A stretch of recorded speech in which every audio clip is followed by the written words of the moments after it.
আমার বাবা আমার যখন 10 বছর বয়স তখন মারা যান। মা তখন বিধবা হয়ে যাব।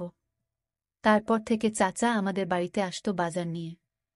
আমি ছোট হলেও বুঝতাম চাচার এত দরদ কেন আমাদের প্রতি।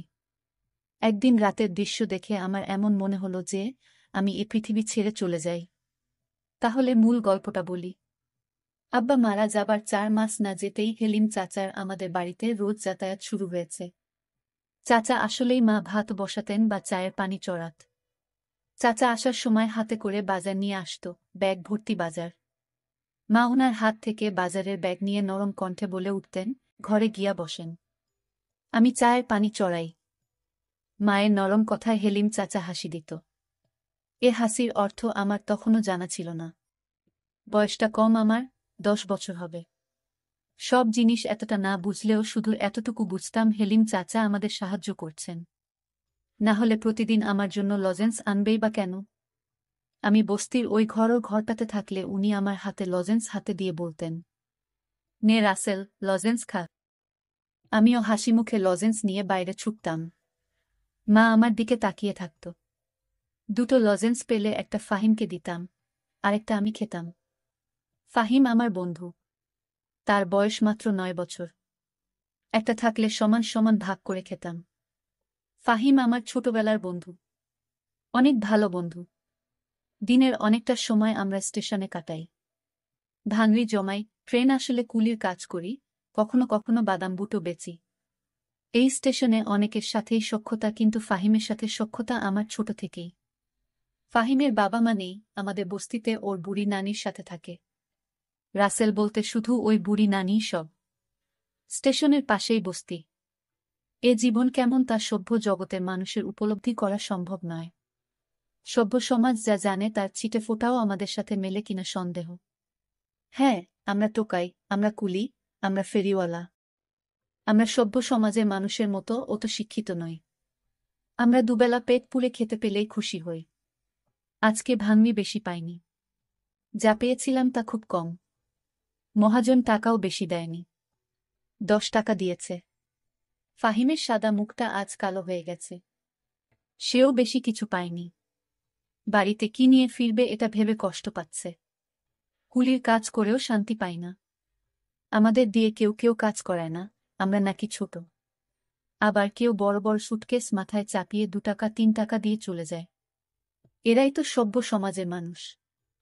কষ্ট লাগে খুব, ঢের কষ্ট নে, তুই এ 10 টাকা নে। ফাহিম আমার দিকে একবার তাকায়, আরেকবার টাকার দিকে তাকায়। কি ভাবছিস? নে ধর, চাচি তোকে বকবে রে। আমি হাসি। হেসে বলি, মা আমাকে এখন আর বকে না রে।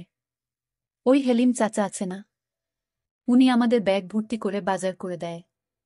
আচ্ছা, উনি কেন ব্যাগ ভর্তি করে বাজার করে দেয়? আমাদের সাহায্য করে তাই। তাহলে আমাদের সাহায্য করে না কেন? আমরাও তো 2 বেলা খাইতে পারি না। আমি আবার হাসি। হাসতে হাসতে গড়াগড়ি খাই।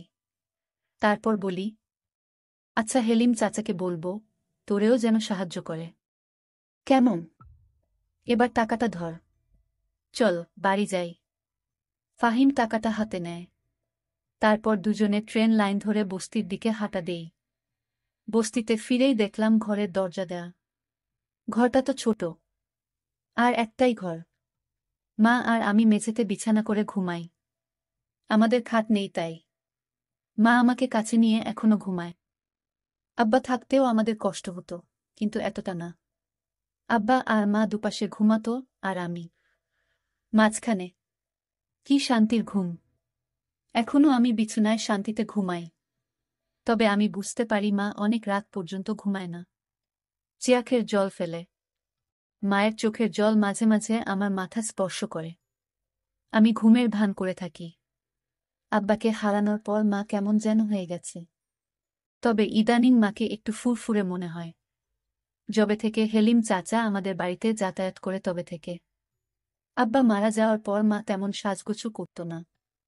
এখন একটু সাজগোছু করে। ভালোই লাগে আমার। সবকিছু এত ভালো চলতেছে। হেলিম চাচার মতো মানুষ যদি আরও অনেক থাকত তাহলে বস্তিবাসীদের এত কষ্ট থাকত না। ঘরের সামনে গিয়ে বুঝলাম মা ভেতরে আছে। আরও কেউ থাকতে পারে। কেন জানি আজ ডাকলাম না। চুপি চুপি উকি দিলাম। যা দেখলাম তা নিজেকে বিশ্বাস করতে পারছিলাম না। চোখে হাত দিয়ে ঘষা দিয়ে আবার দেখার চেষ্টা করলাম। যা দেখছি তাই সত্যি।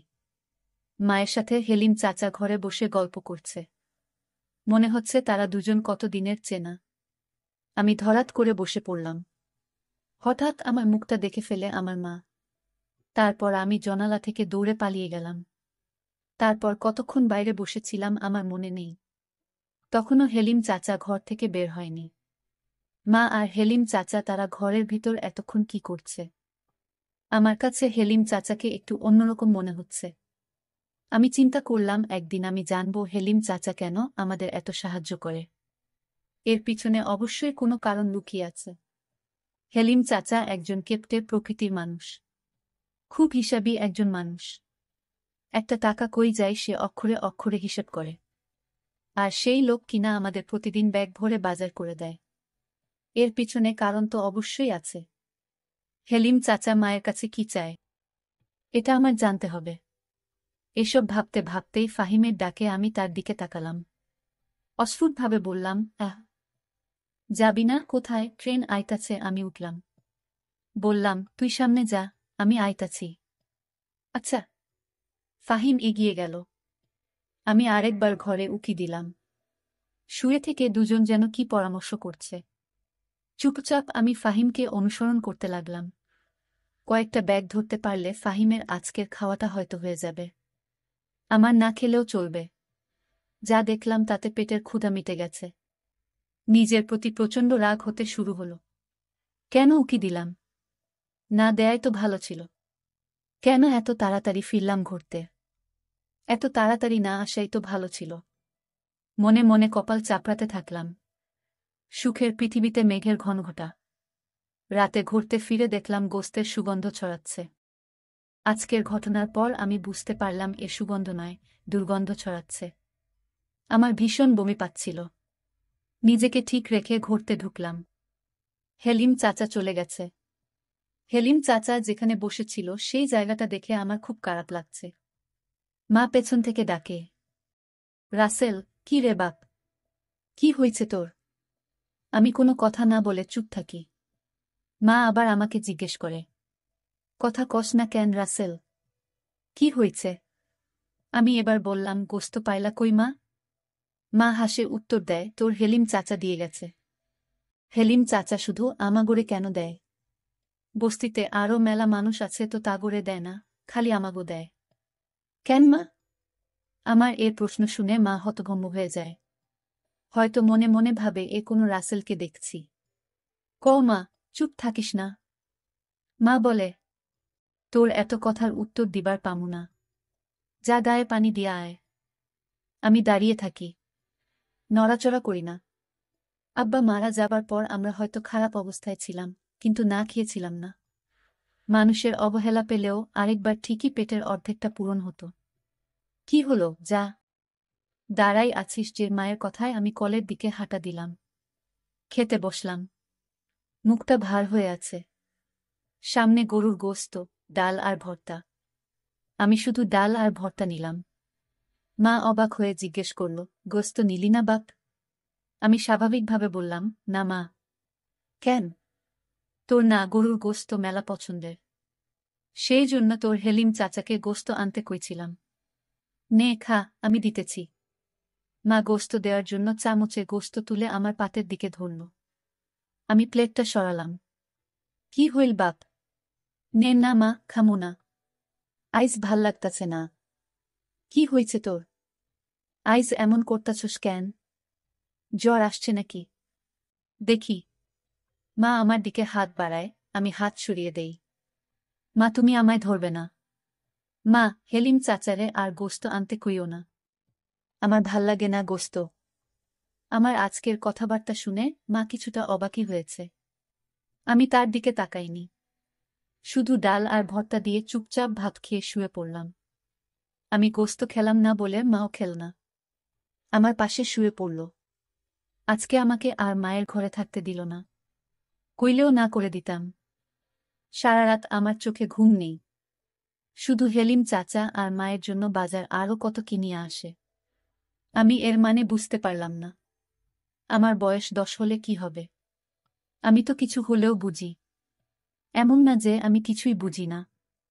আমি এসব ভাবতে ভাবতে ঘুমিয়ে গেলাম। সকাল সকাল ঘুম থেকে উঠে স্টেশনের দিকে হাঁটা দিলাম। এখনো স্টেশনের মানুষ সেভাবে জাগেনি। ট্রেন আসতেও দেরি হবে হয়তো। আমি অস্পষ্ট আলোতে ট্রেন লাইনে বসে পড়লাম। পেটটা ক্ষুধায় চোচো করছে। রাতে ঘুম হয়নি, জেগেছিলাম বেশিরভাগ সময়। শরীরটা ক্লান্তও লাগছে। মনের মধ্যে রাগ যেন ফুসলে উঠছে। নিজেকে নিয়ন্ত্রণ করতে কষ্ট হচ্ছে।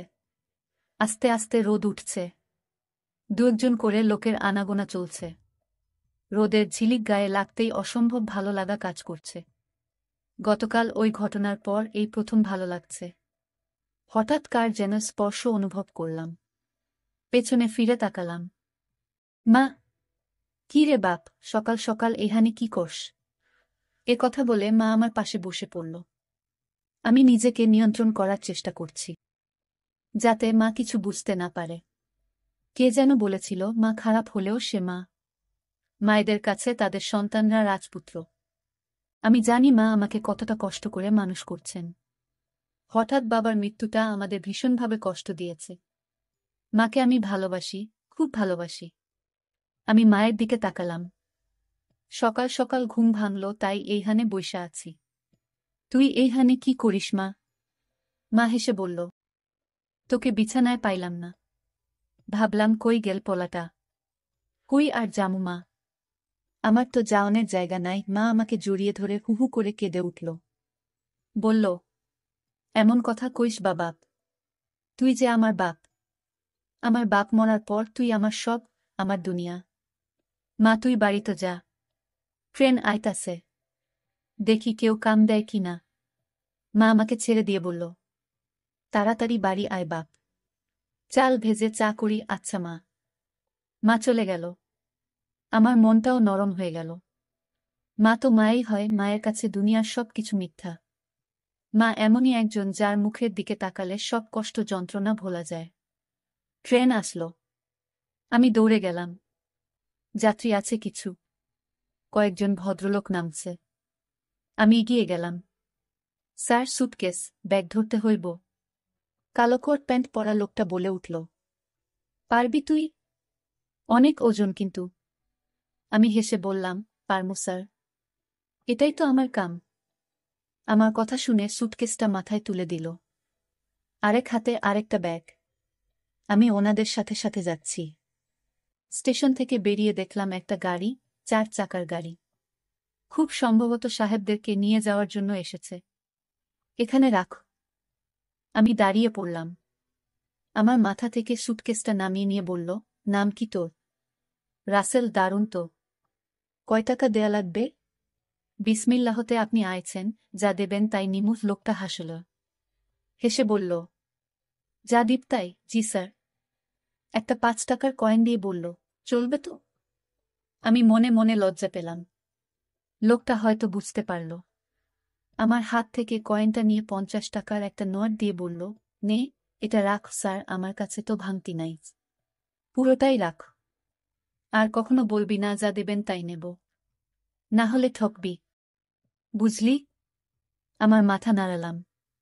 লোকটা তার ফ্যামিলিকে নিয়ে গাড়িতে উঠে চলে গেল। আমি 50 টাকার করকরে নোটটার দিকে তাকিয়ে দেখলাম। স্টেশনে আসতেই আরেক সাহেবের ডাক আসলো। আমি দৌড়ে গেলাম। স্যার, কিছু ধরতে হইব। হ্যাঁ, এ সুটকেস দুটা নে। সুটকেস দুটা আমার মাথায় চাপিয়ে দিল। বেশ ওজন ছিল। আমি লোকটাকে অনুসরণ করতে লাগলাম। ওনার সাথে একজন মহিলা, সম্ভবত উনার স্ত্রী। রাস্তার দিকে আসার পর লোকটা একটা ট্যাক্সি ঠিক করল। ততক্ষণ আমি সুটকেস নিয়ে দাঁড়িয়ে মনে মনে ভাবলাম, কতক্ষণ নামাতে পারলেই বাঁচি। সুটকেস দুটো নামিয়ে উনি আমাকে 10 টাকার একটা নোট ধরিয়ে দিয়ে বলল, নে। আমি টাকাটা হাতে নিয়ে বললাম, আর 10 টাকা দেন স্যার। কম হয়ে যায় তো। আর 10 টাকা মানে? একটা সুটকেট 10 টাকা, দুইটা সুটকেট 20 টাকা। 10 টাকা দিচ্ছি, এটাই বেশি দিচ্ছি। যা ভাগ। লোকটা কর্কশ কণ্ঠে বলে উঠল। আমি নরম স্বরে বললাম, স্যার ঠকানো হয়ে যায়। এ কথা শুনে আমাকে তাপ্পড় দিয়ে বলল, পাজি ছেলে, মুখে মুখে তর্ক করিস। 10 টাকা দিচ্ছি, এটাই বেশি। এ কথা বলেই উনারা ট্যাক্সি করে চলে গেল। আমি মাটিতে পড়ে চেয়েই থাকলাম। গা ঝাড়তে ঝাড়তে ভাবলাম, দুজনের মাঝে কত ব্যবধান। একজন কত বিনয়ী, আরেকজন কত বাজে লোক। অথচ দুজনই কোটটাই পরা। আল্লাহর এ দুনিয়ার কত খেলা যে চলে তার শেষ নেই। বাড়িতে ফিরে দেখলাম ফাহিম মায়ের পাশে বসে আছে। মা চাল ভাজে। আমি তাদের পাশে বসে পড়লাম। ফাহিমকে বললাম, সকাল সকাল তুই? ফাহিমের মুখটা কালো হয়ে গেল। মনমরা হয়ে বলল, দাদির জ্বরটা বাড়ছে। বিছানা থাকি উঠবার পারে নাই। ক্ষুধাও লাগছে। ফাহিমর কথায় মা বলল, দুপুরবেলা এখানে ভাতও খাইস ফাহিম। জেঠাইমার জন্য নিয়াও যাইস। ফাহিম এবার একটু স্বস্তির নিঃশ্বাস ফেলল। আচ্ছা চাচি। চা আর চাল ভাজা খেয়ে ফাহিম শহর স্টেশনের দিকে ছুটলাম। কিছুক্ষণ পর ফাহিম বলে উঠল, তোর পেছনে ধুলা কেন? আমি পেছনে ফিরে তাকালাম। দেখলাম সত্যি সত্যি অনেক ধুলো। ঝাড়তে ঝাড়তে বললাম, এক সাহেব বেটায় ধাক্কা দিয়ে ফেলে দিচ্ছে। ধাক্কা মারছে কেন? 2টা সুটকেস জন্য 10 টাকা দিচ্ছিল। 20 টাকা চাইতে ধাক্কা মারল। ফাহিমর মনটা খারাপ হয়ে গেল। আমি জানি আমার জন্য ওর অনেক মায়া, অনেক টান। অনেক ভালোবাসে ও আমায়। আমি 50 টাকার নোটটা বের করে ওর হাতে দিয়ে বললাম, নে ধর। 50 টাকার নোট দেখে অবাক হয়ে আমার দিকে তাকালো। এত সকাল সকাল 50 টাকা কই পাইলি? আমি সহাস্য মুখে বললাম। আরেক সাহেব বেটায় খুশি হয়ে দিছে। নে ধর, দাদির জন্য ওষুধ কিনিস। মুহূর্তেই ফাহিমর মনটা ভালো হয়ে গেল। হাসি মুখে বলল। বিকেলে বাড়িতে ফিরে দেখলাম চুলোর পাশে হেলিম চাচা বসে আছে। মা চুলো ধরিয়েছে। আমি আসার আগে বাড়ির আড়াল থেকে এতটুকু শুনলাম যে মা হেলিম চাচাকে বলছে, আপনি এ বাড়িতে আসবেন না। মাইনসের কথা শুনতে হয়, মাইনসে কি তেরে ভাত দেয় পারুল? পারুল আমার মায়ের নাম। তাও। হেলিম চাচা বলল, চল কাজী অফিসে। তোকে বিয়ে করে ফেলি। রানী করে রাখব তোকে। আমার বিয়ের ইচ্ছা নাই। তাইলে কি বিধবা হয়ে থাকবি? এ কথা শুনে মা চমকিত হয়ে গেল। হেলিম চাচার দিকে বিষণ্ণ দৃষ্টিতে তাকাল। মায়ের এ চাহনি দেখে আমার মায়া হল, বড় মায়া। হেলিম চাচা বলে উঠল, বিয়া করতে চাইতাছি, তাও তোর হয় না। নাকি আমার বাড়িতেও আমার আরও বউ আছে, যে তোরে সুখে রাখব না? তাহলে আমার রাসেলের কি হবে? রাসেলকে নিয়া ভাবিস না। ওই তো আমার পোলার মতো। এই কথা শোনার পর আমার মেজাজটা খারাপ হতে লাগল। বাড়িতে কিভাবে যাব সেটা নিয়ে ভাবতে লাগলাম। যাব কি যাব না সেটা নিয়ে দোটানায় পড়ে গেছি। শেষ পর্যন্ত গেলাম। আমাকে দেখে হেলিম চাচা বলে উঠল, আরে বেটা, কি খবর? কাম কাজ সব ভালা তো? হুম ভালা। মিছেমিছি বাড়িতে ঢুকে কিছুক্ষণ পর বের হয়ে আসলাম।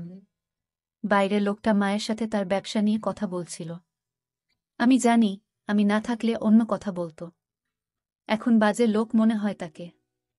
আমাকে দেখে বলল, নে লজেন্স খা। আমি বললাম, আমি লজেন্স খাওয়া ছাইরা দিছি, তাহলে তোর লাইগা কি আনুম? কিচ্ছু না। একথা বলে আমি হাঁটা দিলাম। মা পেছন থেকে তাকে, বাপ খাইয়া যা। আমি পেছনে না ফিরে বললাম, পরে খামু। মনে মনে ভাবলাম, থাকো তোমরা সুখে, আমার যেদিকে চোখ যায় সেদিকেই চলে যাব। মা তখন দৌড়ে এসে আমাকে একটা চর দিয়ে বলল, আমি যা করেছি তোর সুখের জন্যই করেছি। তোর বাপ মইরা যাওয়ার পর যদি তোর চাচা হেলিম আমাদের না সাহায্য করত, তাহলে আমরা ভিক্ষা করতে হতো রাস্তায় রাস্তায়। আর তোর চাচাকে তুই যেরকম খারাপ ভাবিস সে ততটা খারাপ না। তুই মাঝে তোর চাচা আর আমাকে রুমে দেখতে পেয়ে বাজে ভাবে নিছিস। আসলে তোর চাচা তোর বাবার স্মৃতি নিয়ে আমার সাথে কথা বলতো আর আমাকে সান্ত্বনা দিত। আল্লাহ যা করে তা ভালোর জন্যই করে।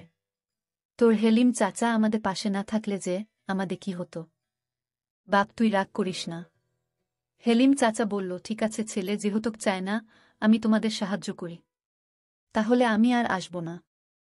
আমার তো বউ সন্তান কিছু নাই। ভাইজান মারা যাওয়ার পর আপন বলতে আপনি ছাড়া আর কেউ ছিল না। আমি তোমার নামে আমার সমস্ত সম্পত্তি লিখে দিয়েছি। তোমরা মা ছেলে ভালো থাকো। আমি চলে যাই। মা তখন আমাকে বলল, বাপ, তুই যেদিন তোর চাচাকে আমার ঘরে দেখে সন্দেহ করেছিলি, ওই দিন তোর চাচা আর আমি পরামর্শ করে আমার নামে সমস্ত কিছু লিখে দিয়েছে তোর চাচা। আমি নিহে চাইনি।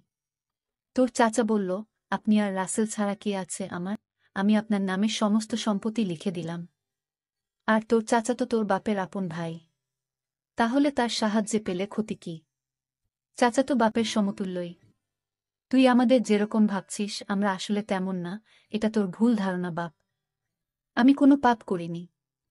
মায়ের কথা শুনে আমি হেলিম চাচাকে জড়িয়ে ধরে কাঁদতে শুরু করলাম আর বললাম, চাচা, আমি তোমাদের ভুল বুঝেছিলাম, মাফ কইরা দিও আমায়। বন্ধুরা, গল্পটি কেমন লাগলো তা কমেন্ট করে জানাবেন। ধন্যবাদ।